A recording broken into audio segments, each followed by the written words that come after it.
नमस्कार दोस्तों। आज हम देवनागरी लिपि की उद्भव और विकास पर चर्चा करेंगे।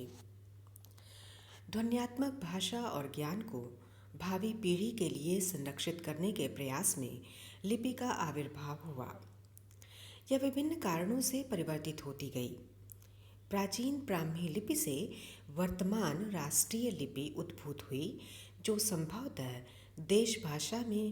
देव भाषा में प्रयुक्त होने के कारण देवनागरी कहलाई। इस लिपि में अनेक भारतीय भाषाएं तथा कई विदेशी भाषाएं लिखी जाती हैं। यह लिपि बाएं से दाएं लिखी जाती है। इसकी पहचान क्षैतिज रेखा से है, जिसे शिरोरेखा कहते हैं। उद्भव। प्राचीनतम भारतीय लिपि सैंधव लिपि है, जिसे पढ़ा नहीं जा सका है। अतः प्रथम ज्ञात लिपि 5वीं ईस्वी पूर्व में पश्चिमोत्तर भारत के अतिरिक्त समस्त भारत में प्रचलित ब्राह्मी लिपि को माना गया है। ब्राह्मी लिपि गुप्त काल में 2 श्रेणियों में विभक्त हुई, उत्तरी व दक्षिणी। उत्तरी ब्राह्मी को गुप्त लिपि भी कहा गया। गुप्त लिपि से 6वीं शताब्दी में सिद्ध मातृका लिपि निकली, जिसे वक्र अक्षरों के कारण कुटिल लिपि भी कहा गया। फिर इससे उत्तर भारत की बहुत सी लिपियों का विकास हुआ, जिनमें देवनागरी एक है। पहले ब्राह्मी लिपि, फिर उत्तरी ब्राह्मी या गुप्त लिपि, फिर सिद्ध मातृका या कुटिल लिपि, और फिर देवनागरी। इतिहास। देवनागरी के प्रथम लक्षण 6वीं शताब्दी में बोधगया के महानाम शिलालेख में दिखाई पड़ते हैं, परंतु प्राचीनतम स्पष्ट रूप राजा जयभट्ट के शिलालेख में मिलता है। यह शिलालेख 7वीं से 8वीं शती ईस्वी का है। 8वीं से 10वीं शती के मध्य यह राष्ट्रकूट राजाओं के संरक्षण में परिष्कृत और प्रवर्धित होती रही। 11वीं शती की नागरी लिपि वर्तमान लिपि के अति निकट है। 12वीं से 18वीं शताब्दी के बीच कुछ मात्राओं का अल्पांतर दिखाई देता है। 19वीं शताब्दी में छापाखाना के आविष्कार के कारण देवनागरी वर्णों में स्थिरता और सुनिश्चितता आ गई। अब नागरी के मानक रूप की विकास यात्रा 1904 में केसरी फॉन्ट से शुरू होकर सावरकर, महात्मा गांधी, नरेंद्र देव, काका कालेलकर आदि के प्रयासों से मानक देवनागरी वर्णमाला के प्रकाशन के साथ पूर्ण हुई।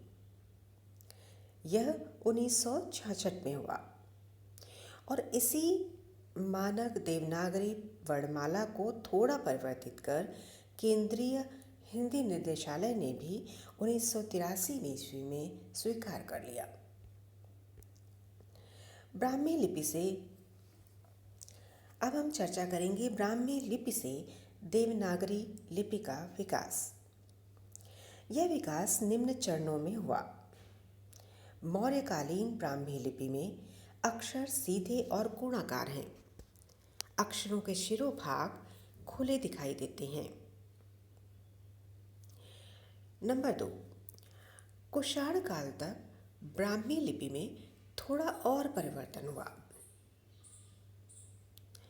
अब अक्षर बौने तथा चौड़े दृष्टिगत होने लगे। अक्षरों की ह्रस्व मात्राओं में थोड़ा परिवर्तन कर दीर्घ रूप बनाया जाने लगा।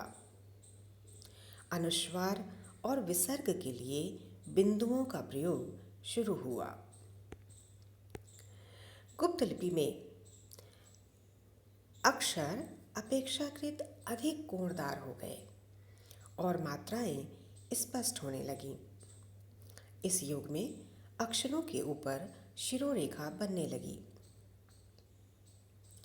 कुटिल लिपि में आ, ध, प, म, श और स के सिर दो अंशों में विभक्त होते हैं। नागरी लिपि में कुटिल लिपि के विभक्त सिरांश मिलकर अक्षर की चौड़ाई जितना सिर की एक लकीर बन जाते हैं। इस प्रकार प्राचीन ब्राह्मी लिपि से क्रमशः उत्तरोत्तर देवनागरी लिपि का विकास होता गया। धन्यवाद। अगर आपको मेरा आलेख पसंद आया हो तो प्लीज़ लाइक, सब्सक्राइब और शेयर कीजिए।